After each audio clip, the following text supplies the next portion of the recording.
Good afternoon and welcome to the 241st episode of the Georgia Farm Bureau Georgia Prep Sports Drive for the GHSA State Title. Today's guests are going to be Richie Briggs, the Director of Athletics at the Cottage School, right down the road from us at our Score Atlanta office. After we talk to Richie Briggs, we're going to bring on Jordan Dubrof. He's going to talk about the Cottage School, Georgia high school sports at large, and just what we have going on this summer. And then our third guest is going to be Madison County head coach Chris Smith, and this will be his first time on the program, and he is an alum of Madison County. So I always like to talk to the coaches that go back to their old school. They usually have a good idea of where the program's at, the growth over the years, and I think they have a really interesting season ahead of them in 4A.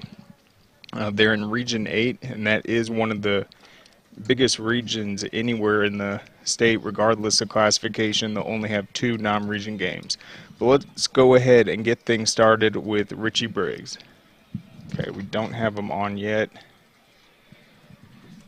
Let's go over some info, though, that I was sent over about him.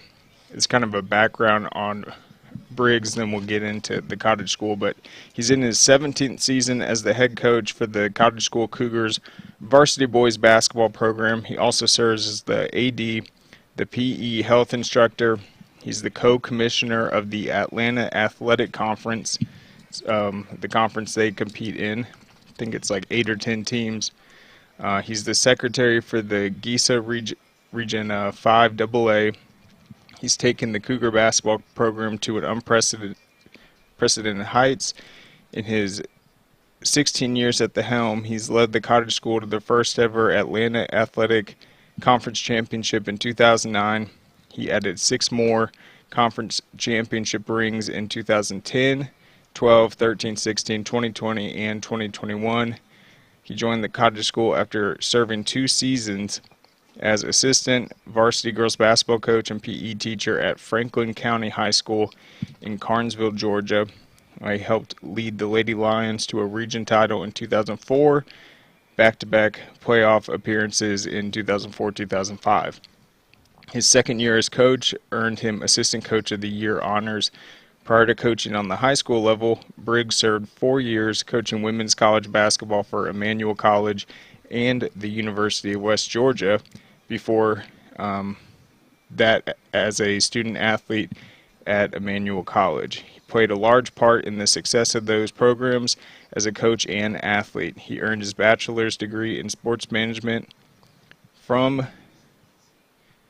Emmanuel in 1999 and a master's degree in physical education in 2005 from West Georgia. Do we have him on? Awesome. Yeah. Hey, Richie, how's it going? Hey, great, man. Happy Friday. Yes, indeed. Happy Friday. So the first thing I wanted to talk about is just from your perspective how the year went athletically for the Cougars. Oh, outstanding. We had another great year. Even if you don't win on the scoreboard, the biggest thing for us is that you guys, we do it the right way. And we did this year. And our motto is winning takes care of itself. So we did actually win 9 championships over the course of the season in our AAC league, the Atlanta Athletic Conference. We won 9 last year, so we've won 18 the last 2 years. So we're doing really well. We've won our Commissioner's Cup. So we're like the President's Cup in the GHSA. Sorry, we continue. won our Commissioner's Cup for the 8th year in a row in the AAC, so that's pretty outstanding. So we're pretty happy with the kids. They just give us whatever we ask them. So they've done a great job. We believe in them. They believe in us. Absolutely. So how many different sports are at the the Cottage School? The exact number, I guess I should have done the research on that one. I didn't know that question was coming. Yeah, my bad. So in the fall we have 4: bowling, cross country, girls and boys, volleyball and soccer. And then in the basketball we got esports, and then we got all the basketball teams for every level. including elementary, because we started elementary years ago. We have an elementary team for them. We also have archery, which our archery team was amazing. It was our best year ever. We actually were state runner-up in the GIAA for archery this year. So they had their greatest year ever. And then we got cheer. And then in the spring, we've got track and field, of course, girls and boys, flag football, tennis, golf, baseball. So whatever that number adds up to.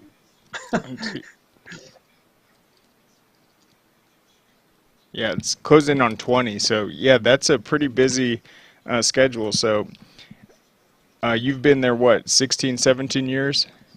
This is actually finished my 18th year. 18th year. And Yeah, what was going that on 19 initial next. decision like to go to the cottage school?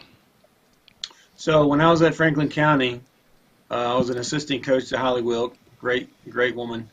Learned a lot from her and her staff.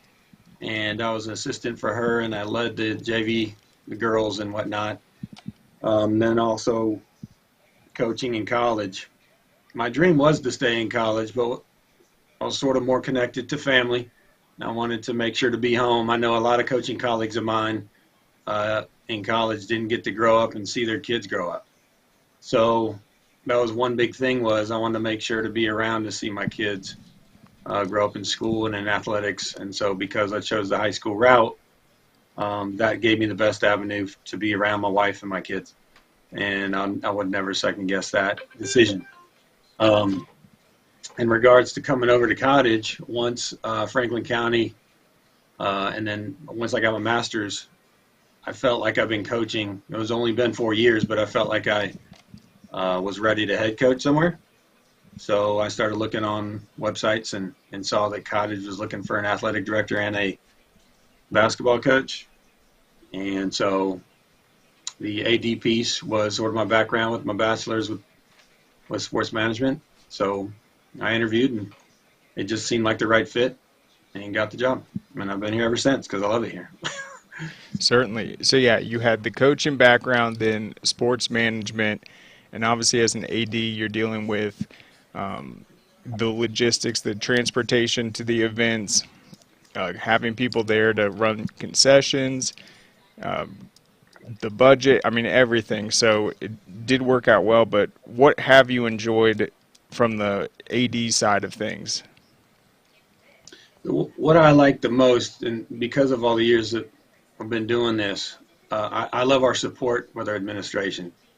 We have an awesome head of school, and our principals and down. They all support the athletic program to where, like our school is, we're in the AAC. The AAC is actually a league for a lot of learning differences. So some of the kids, most of the kids that play in this league that go to our schools, they have been struggling somewhere else before they came to us, or they've been struggling here since they're young. And as they get the support they need, they find success once they grow in more confidence. And so with not having support, which some other schools don't have that, it makes it really challenging. And at Cottage, that doesn't happen. Like if there's a kid, for example, that's struggling academically, we have so many avenues that we try to pull them and make it work for them to where they would have to just quit, not show up in order to not get the help they need, because we're going to make sure it happens. And then that way they're at practice, they're not missing games. Whereas other coaches, they struggle maybe in that area because they're either going to still have them play and go despite their struggles, and then they just flunk out, or they don't get the support from admin, so then therefore how are they helping this kid? So we have that from top down. It's awesome. That's why I love it here. Yeah, I mean, that community aspect of it is so huge. You said kind of winning takes care of itself, but I mean, how do you deal with that? I mean, sports can be emotional. I know I used to get really upset when you don't perform well, but what is it about the Cougars culture where it really is just about getting out there, trying your best, and having that community? Yes, I'm glad you asked that. So, as coaches, we try to lead, and leading really just entails that we empower them to figure out how to lead themselves. And so when we're trying to get them to find the best sense of self and to build their confidence to succeed in life, obviously sports are a great avenue to get that discipline. So we just give them the guidelines and be, I, I'm not going to try and be biased or, different in other areas. I've seen other places, and a lot of places do a great job. But the one big thing here is that we're so patient and tolerant of these student athletes. So in return, they know that we deeply care for them. It's not about using them as tools, for example, to win. They know that we're not winning first. What we care about most is them. And so we empower them to lead them, and then they lead their teams. And we as the coaches, we can now watch them lead their peers and then enjoy success on their own. And if it doesn't happen, they at least know that we're there in regards to leading them to be better people in life.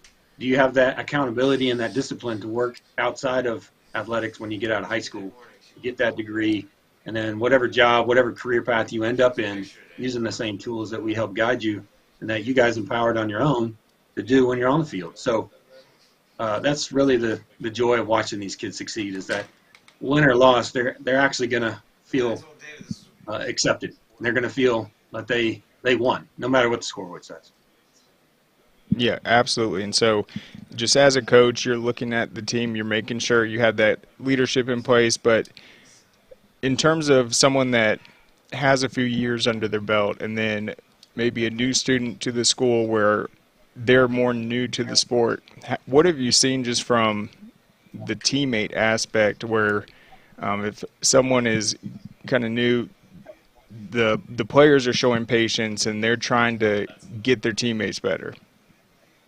That's a great question. And I think that's something that Cottage really excels in, because we have so many kids from learning differences, because they've struggled in so many areas. It's almost like a family already.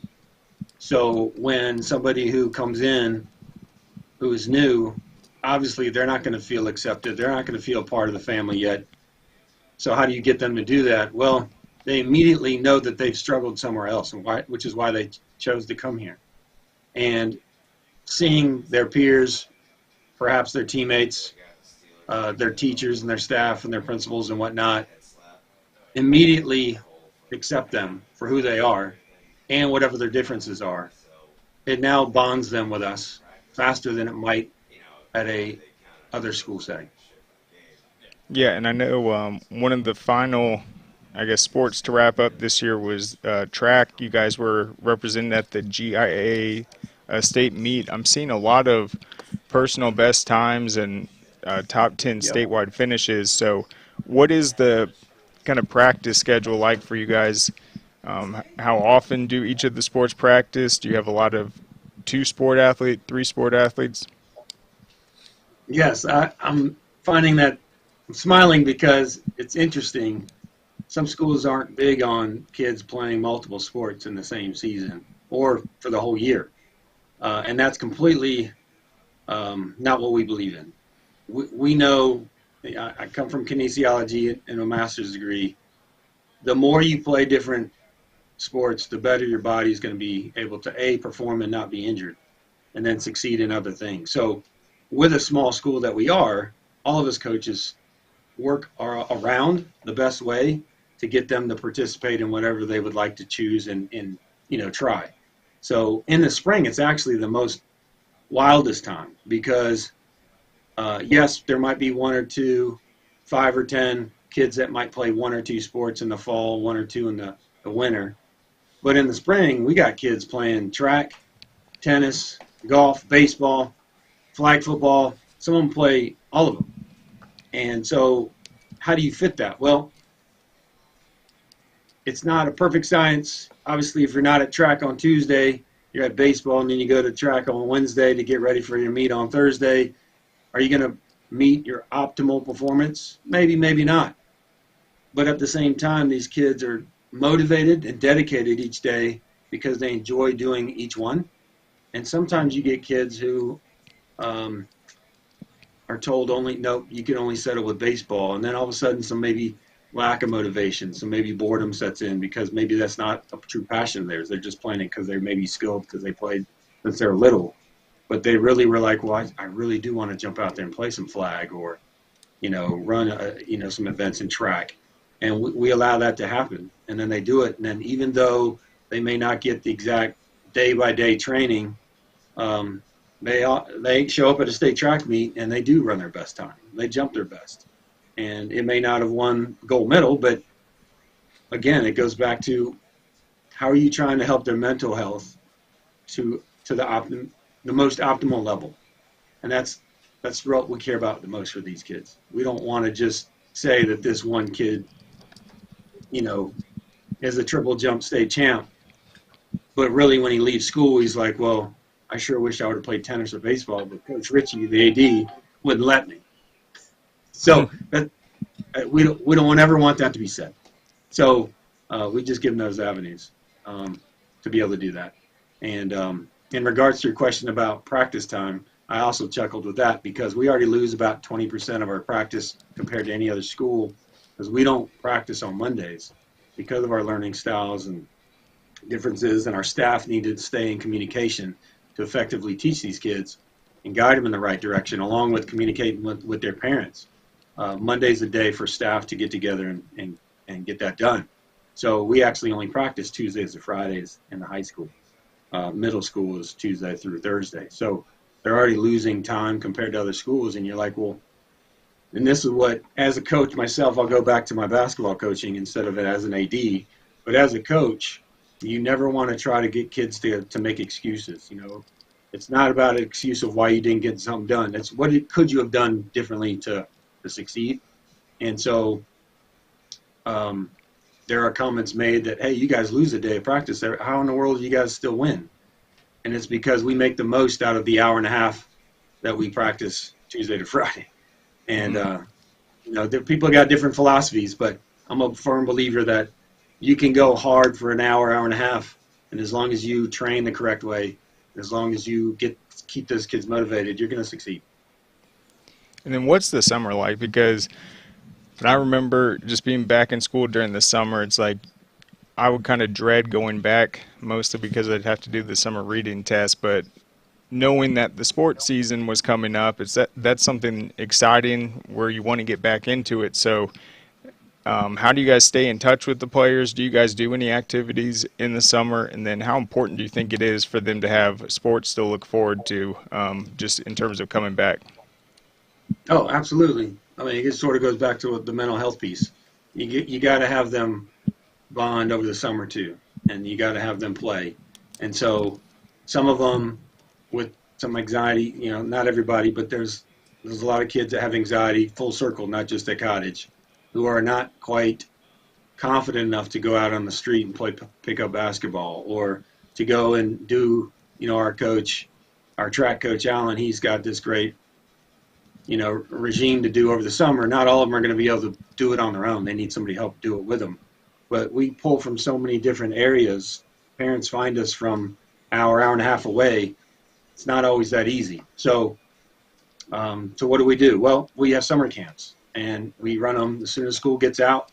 Like right now, we got kids at a camp. So depending on, soccer camp for a week, basketball camp for a week, and so on, running camp, esports camp, we try to do as many camps as we can over the summer to not only help them stay engaged with their sport, but also that bonding piece where they continue to reach out. Yeah, you can call your buddies on the phone. You can connect playing NBA 2K, and hang out with your buddies and playing that on PlayStation. But it's not the same being there face to face, actively hanging out, playing games. I know for us, our varsity basketball team, we do a team camp every year, and you might be familiar with it because GISA, now GIAA, holds a big one down in South Georgia, and so we go there every year, and we can't wait to go. And to get ready for that, I'm already here at work because administrators, we work longer than the regular teachers. So since I'm here till 4 already, I'll work. And then at 4, I'm already calling my guys up saying, hey, come on in the gym. Let's play some pickup. We can do a little, training and then and then they run. So we find that it's not optimal, but it's better than nothing, and that's what we do for the summertime. And then obviously you guys are in the gym, you're doing training, but is there any significant, I guess, attention to the weight room? We have a weight room here. It's right next to my office. But no, to answer your question, we don't get extra time for that. Now we could if we wanted to spend that extra time in doing it.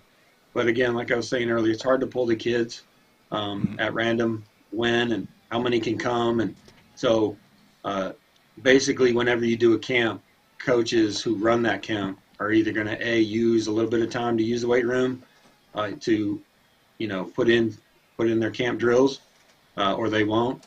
It's really up to the coach who's running that camp.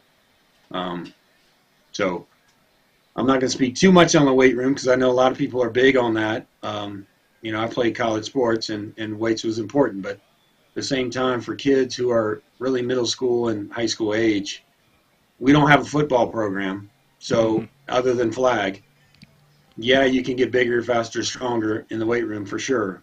But there's so many other things that you could do to get strength. And as a PE teacher myself, I teach them a lot of body exercises they could do that you're building your muscles to where you don't necessarily need to be lifting a lot of weight. Yep, I figured that just without the football program. So talk a little bit about the other coaches you work with at the school, and then you gave a lot of credit to the administration. Just anyone you want to give a shout out there. If I gave one, I'm going to have to give a 40. But yeah, absolutely. Our head of school, Steve Palmer, I'll give him since he's running the show here at Cottage. I'll give him a shout out. But continue on. We got staff. Look them up on the internet. They're all awesome. Yes, we do have, every year, just like any school, might have some turnover. And we do our best that we try to hire teachers now compared to when I first started back in 2005. A lot of times we hired teachers for the special need piece, that difference, and that's hard to find. You got to have that teacher that knows how to help each kid in the classroom because there's so many different learning styles in the classroom that you got to accommodate for. But we didn't have as many coaching backgrounds. So since I took over in 2005 as a coach, and then Lyle Cutchin was a great mentor of mine. He's been here 20 years. He's helped me try to find staff to not only bring that learning difference piece into the classroom, but also had a coaching background. And I'm blessed and thankful that in those last, 15 years, really, we've been able to hire teachers with great baseball, with great soccer, with great, you name the sport, football, flag. We got 2 coaches that, played in high school and football. So that's huge, and that's so important. And that's something that we needed to help our athletic program progress. And because we've been able to do that with our coaching staff, that's why we've been pretty much the dominant force in the AAC for the last 8 years. It's because we've had coaches who also have had playing experience and coaching experience. We didn't used to have that. And then with the AAC, you said the last 8 years. Was that when it was first formed? No. 1989, the Atlanta Athletic Conference started. 1989. So it's been around a long time. And I started in 2005, but I said 8 years because in the last 8 years, we've won the Commissioner's Cup, which is the points for every sport you play. You get points for first, second, and third, and whatever. And at the end of the year, every school in our league, you add up the points and you win a cup for whoever had the most. And that's why I said 8 years, because we won that 8 years in a row. And a lot of that had to do with hiring coaches who also can teach our needs in the classroom. Awesome. Well, Richie, thank you so much for coming on. We're going to have to stay in touch. I hope you guys have a great summer, and I'm excited for all you guys have going on over there. Thank you, Craig. I appreciate the time. You bet. Enjoy Anytime. your summer. All right. So there goes the Cougars and Richie Briggs. You heard it there. They compete in the Atlanta Athletic Conference. You mentioned they've been on that dominant run the last 8 years. They're in GIAA. You can go to the Cottage School website at cottageschool.org/athletics to look at more of what they have to offer. But I thought that was a great program to highlight. But let's go ahead and take a quick break and thank our sponsors, Georgia Farm Bureau, before we return on the other side. Our mission has always been to support Georgia farmers. That's why we created Georgia Farm Bureau Mutual Insurance Company, providing financial protection that farmers needed. While this remains the same today, we've grown to protect all Georgians through home, auto, and life insurance. From the very beginning and into the future, we stand for every Georgia community. We are our Farm Bureau. All right, welcome back. So now we're going to be joined by Score Atlanta's Jordan Dubrof, who is very familiar with the Cottage School, a huge Cougar supporter, and he set up that interview with Richie Briggs. So we will get his reaction to that and see how Jordan has been. It's been a while since we caught up, but heading into the summer. Jordan, what's up? Nothing much. How are you guys? Doing well. So were you able to catch any of the interview with Richie? Yes, I did. I caught the whole thing. What'd you think? I mean, you've been on site at the Cottage School, and you've seen what they've done athletically. I mean, I thought it was pretty impressive when he was just talking about how many conference cups they've won and all the different sports they have going on. Yeah. It's amazing how they've done over the years, growing their athletic program, adding flag football, adding archery, adding swimming, all of that. And their basketball is amazing too over the last couple of years too. Yeah, you've been to a bunch of the basketball games, I think, and you've been at practice as well. I mean, what are some of the more exciting games you've seen and some of the teams they've been going up against in the area? When they play Brandon Hall, it's a fun game when they play Brandon Hall. They play Cross Keys High School in basketball because Cross Keys plays a non-region schedule for basketball. It's fun playing Cross Keys every year. Fulton Science Academy, they played them. They've had it. It's fun playing them every year too. And then how long have you been going to the Cottage School events, and how long have you been just in this community and family? Ever since I graduated from Cottage in 2010. 2010. So, I mean, has a lot changed since then? Or, I mean, have you seen the growth that he was talking about just specifically the last 8 years, just with how successful the teams have been? Yeah, I've seen a lot of changes from it. They had their own basketball gym there. It's nice. Their gym is amazing over there. Nice. And so you graduated 2010. What grade were you in when you first got there?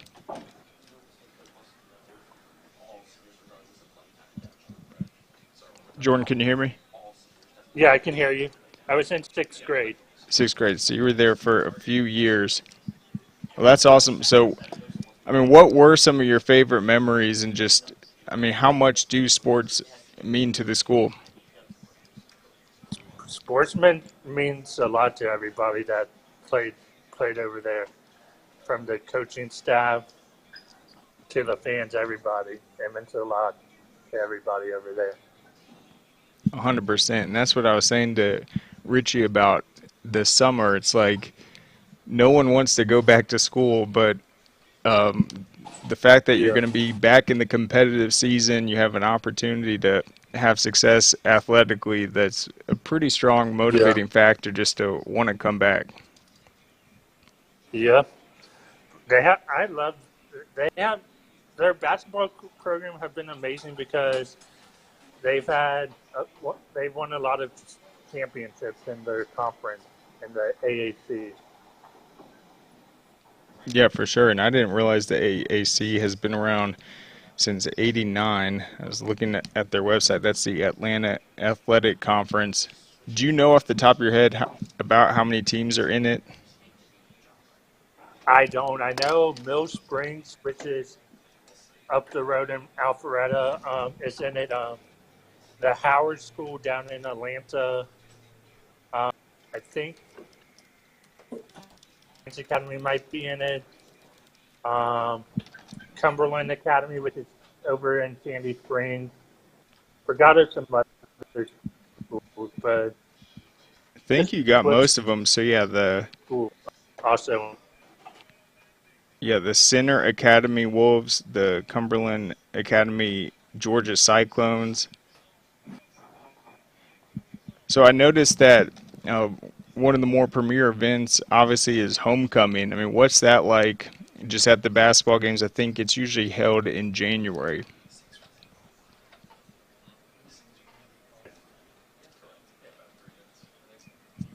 Oh, we lost him? Okay, looks like we had a connection issue. And then I was on their website. It looks like something they also did in January, besides their annual homecoming, was they invited Rennie Curran to come to campus and talk. And I'm telling you, Rennie is an outstanding person, player, athlete. When I was at UGA, I knew of him because he went to Brookwood, was a fierce tackler. I obviously have the ties to Brookwood, but he was, without question, the best teammate and leader I've ever been around. So them getting him to come to campus, talk about athletics, the importance of teamwork, success, community, I think that's awesome, and I'm sure that was a great time for them to get to talk to Rennie. And I'm excited to see if he's going to get into our Hall of Fame this year. We will be announcing those results very shortly, probably early next week. But we actually had to do a runoff with the voting because there was a tie. This year's class has 40 that are getting in. Last year had 36 plus the 9 NFL Hall of Famers, so 45. So I guess you could argue it's a bigger class because it's 40, but at the same time it is a little less. We had a 7-way tie for the final 3 spots, and that was voted on last night. So we will have that out next week for sure. Looks like we have Jordan back. Hey, Yeah. Jordan, I was asking you just about the homecoming. I think that's held during the basketball season, right in the new year. What's that like? It's very fun. We get to do a staff alumni games during basketball season, during homecoming. It's a fun game they do, fun atmosphere they do.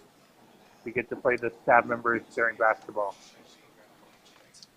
Nice. And then you've been to the campus. Do they have a display for all these trophies that Richie was talking about?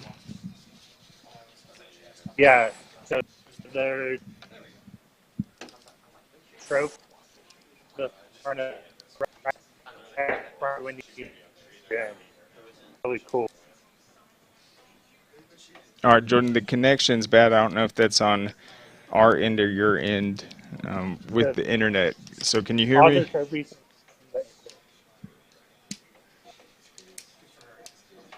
Okay, looks like it's breaking up. We're going to have to try to reconnect. But he was saying that there is, I believe, either a trophy case, a wall with all that, and that is obviously something that is motivating to see. You go to school each day, and you know you have practice afterwards. You see a wall of trophies. You know you got a high bar to live up to. But as they were saying, winning takes care of itself. But it's so important just to be involved in the individual and make sure they're getting the most out of the experience. So win or loss, they're able to benefit from it. But yeah, I want to thank Richie and Jordan for coming on. We'll definitely be catching up with them later on. But let's go ahead before we are joined by Chris Smith in Madison County. We'll have a story out on the Corky Kell 7-on-7 today. It's finally going to happen. We'll have the team names, the pods, the events, some of the players to expect. That's going to be Tuesday, June 13th, day 1, Wednesday, June 14th, day 2, and then the following week on Tuesday, June 20th for the final day. Let me see if I have this pulled up. Had some field information just with the times. Okay, so at 8 a.m., the teams will arrive and register. 8 a.m., can't wait for that. Wonder what time I'll have to be there. All right, so that will be at the Rose Bowl field. And this event is like taking over Georgia Tech's campus. They invited us. We're moving from Roswell Area Park where we used to have it. Yeah, it's split up into 3 days, but it's still going to be, let's see, 5 different fields, and that's split up with an A and B because each game doesn't use the full 100 yards. So it's going to be 10 games going on at the same time throughout the day, which is going to be great. But it will be the recreation fields, A and B, the other recreation fields, the Rose Bowl fields, the indoor facilities, and then Bobby Dodd itself, and that's where the championships are going to be played. So teams arrive at 8 a.m., head coaches meet at 9 a.m. Coach Brent Key is going to address the teams at the indoor facility at 9:15. The Georgia Tech staff and I think probably their offensive assistants or coordinators are going to talk at 9:30. Basically just tell the players how excited they are to have them on campus, and they look forward to seeing them out there competing. I'm really impressed with what Georgia Tech is doing. They're making aggressive moves just to put their brand out there. I know they've had a busy weekend with their summer camps, inviting all these prospects up. They're really doing a good job. And then 9:45 a.m. is going to be the defensive coaches. At 10 a.m., the teams will disperse to their assigned fields, and that is a total of 10 different fields divided into 5. So, yeah. And then the round robin 7-on-7 will begin at 10:30 a.m. These games don't go overtime. It's really tight on a schedule. And then lunch will be at 1 p.m. We'll tally the seeding for the tournament from the pod play. There's going to be 5 teams in each pod. They'll all play each other once. Whoever has the most wins, obviously, will get the top seed out of that. And then tiebreakers are usually determined by point differential. At 2:45, the championship round begins. That's after the 1 p.m. lunch. It's single elimination, and then the championships will be at Bobby Dodd at 5:30 p.m. There's going to be a ton of media there.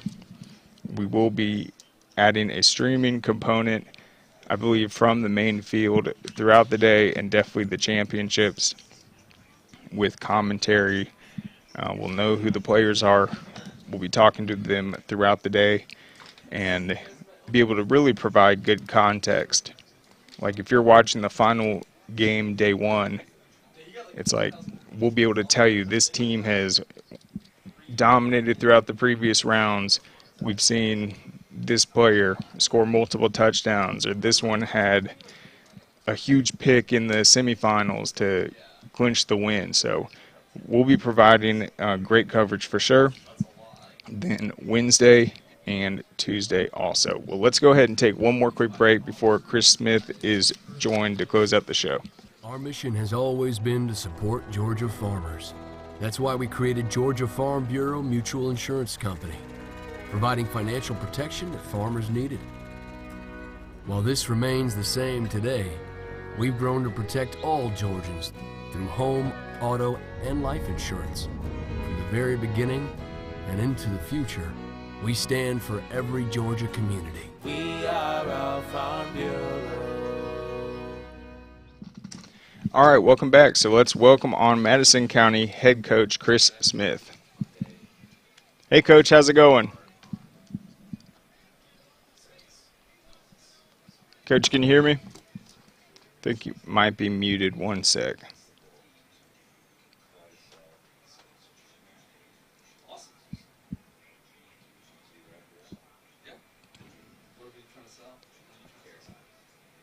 Hold up, guys. Looks like we have him.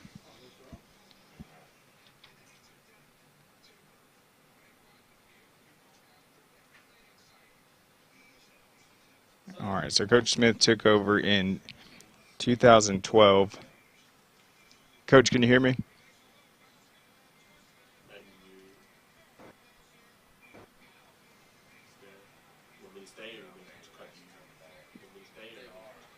Cut back to me. We'll see if I'm going to tell him to reconnect. Oh, wait. Ooh. Yeah. Hey, Coach, can you hear me? Hey, Coach, can you hear me?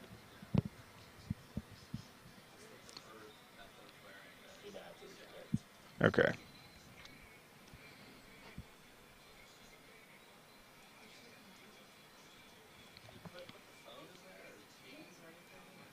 Yeah, and sometimes when you're in the car, it's connected to like a Bluetooth. It's going through the center console, so who knows, but looks like the connection was good. He's heading somewhere.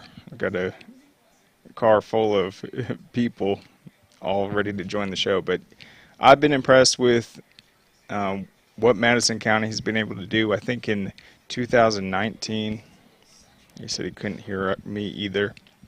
2019, I believe they had their first, they made it to the quarterfinals, and that was actually their first ever playoff win. They made the playoffs in 2017 and then made it all the way to the quarterfinals out of Region 8 Class 4A.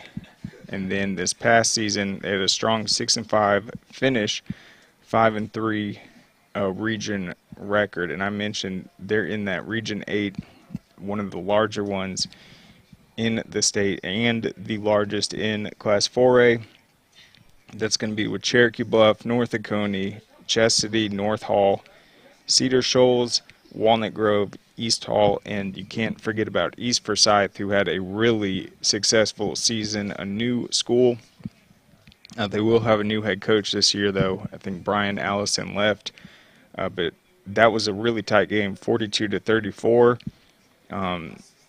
They had a 3-point loss to Walnut Grove and then a 1-point loss to Cherokee Bluff. They win either of those tight games, they would have been the number 2 seed behind North Oconee, who was one of the best teams in the state last year. Hey, Coach, can you hear me? Yes, sir. I can hear you now. Awesome. So, yeah, the first thing I want to ask you about, so you went to Madison County, is that correct? Yes, sir, I did. I graduated in 92. All right, so you must have a really good idea of the program. Yes, sir. I've been here my entire career. I played college ball in college, and then I came back home. But I've been coaching at Madison County for since 9. Gotcha. And so I was mentioning that the 2019, that was a big year for you guys. You made it to the quarterfinals, got deep into the playoffs for the first time. But it looks like you guys have been sustaining that success. You're in a tough region now, but, I mean, last year you guys really had a competitive run.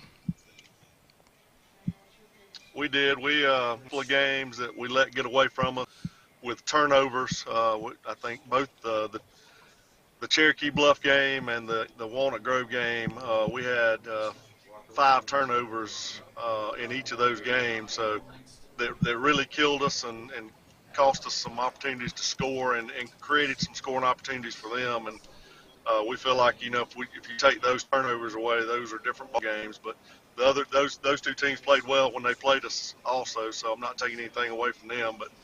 But we did have a good year last year, and we bring a lot back this season. We returned 10 out of 11 on the offensive side of the ball and 7 out of 11 on the defensive side of the ball. So a lot of potential, but we preach to the kids every day that all it is right now it is potential. It's not production. So we gotta go out and produce.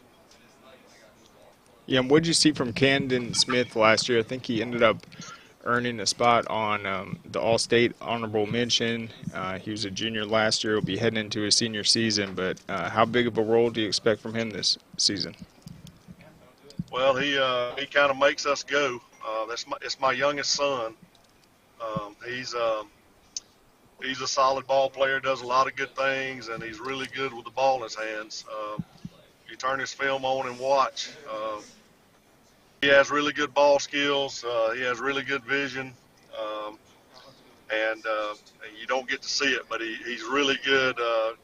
He has really good hands. He's as a sophomore, he had a lot of big catches for us. But last year we put him under center, and he ran the show for us. He finished the year with 1,444 yards rushing, I think 18 touchdowns, and he had 725 passing. I think with can't remember how many touchdown passes he had. He makes us go. So, he plays a big role for us, expecting big things this year. So he wasn't a quarterback originally. You were a quarterback. I mean, did you always expect him to transition into that position? Well, he had played quarterback coming up, middle school, and then his freshman year, and then his sophomore year, we had a senior that we felt deserved the opportunity to play. So his sophomore year, we moved him to halfback. He did play a game or two at quarterback, but he played primarily at halfback his sophomore year. And with the 10 returning starters on both sides of the ball, I mean, how was spring like for you guys? Just, I mean, did things run a lot smoother just with guys having that varsity experience? It was good. We had, we return our whole offensive line, and they make us go also. Those guys. If you don't have guys up front, you're not going to do very well. And you can have a special, and they can have all kind of yardage, but first and foremost, you got to remember that starts up front. It doesn't start with just because that kid's is talented. That you got to have and work for them what they accomplish, and we have that. We return those guys up front, and we expect great things out of them this year. But also having that senior leadership back, it made spring go a lot smoother. It gave us an opportunity to evaluate some younger kids who we feel like can help us as we get into the season. So it was a good opportunity to evaluate those younger guys during spring. Yep, and you played at Madison County, played in college. Just give us an idea before we talk about this upcoming season, just some of the big names that have come through Madison County, gone on to play at the next level, or guys that really just helped elevate the program with their stand-up play.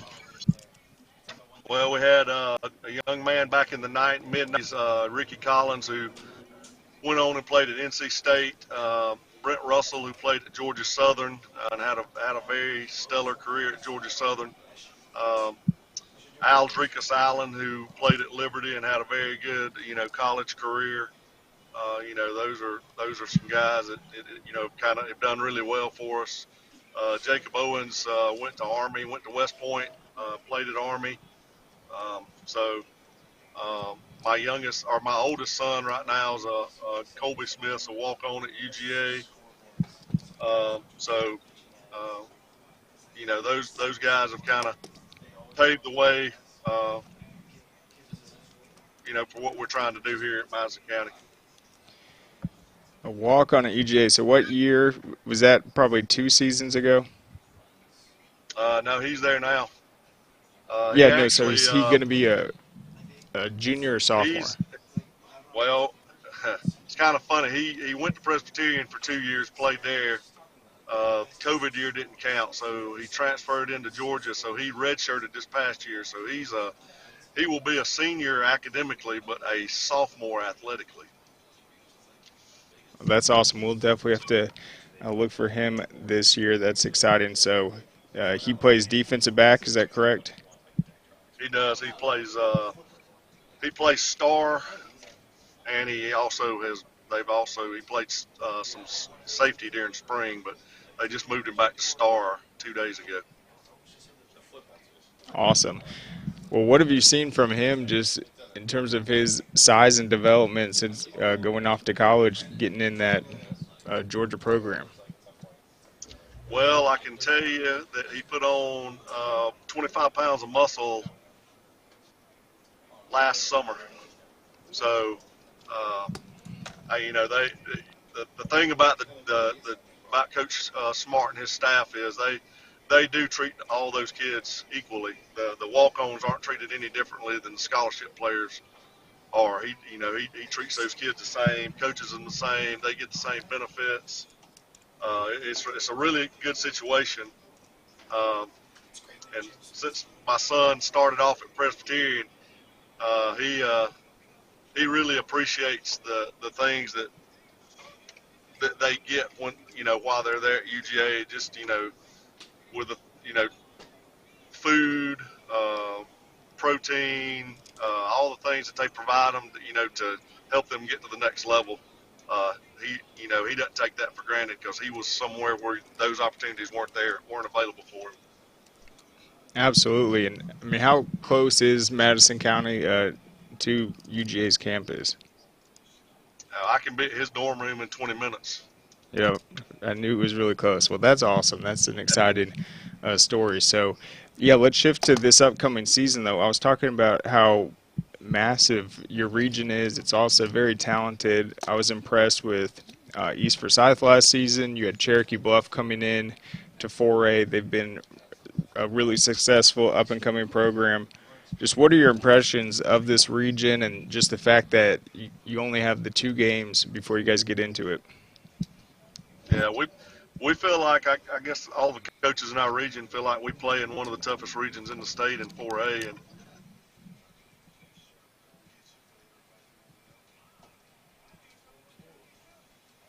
looks like we lost him. It's unfortunate. They're going to be opening up. Okay, we got him back. Coach, can you hear me?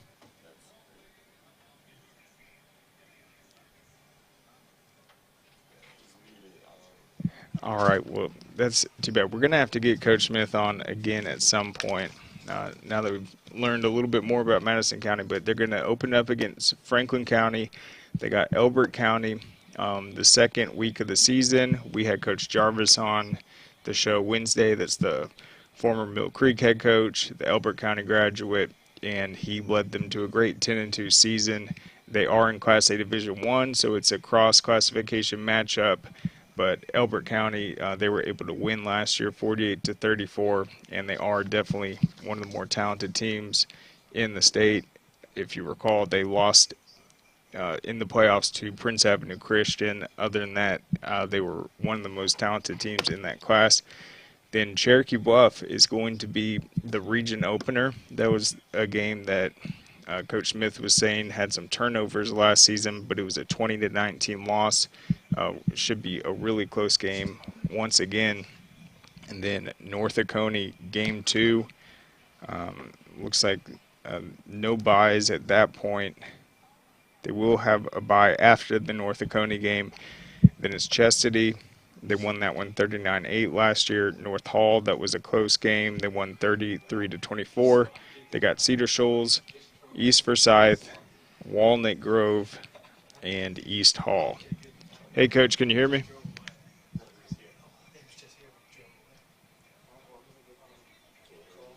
All right, we're going to have to try again at some point.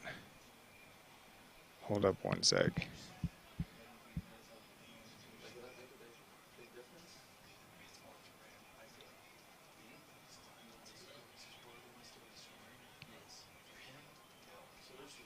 One sec, guys.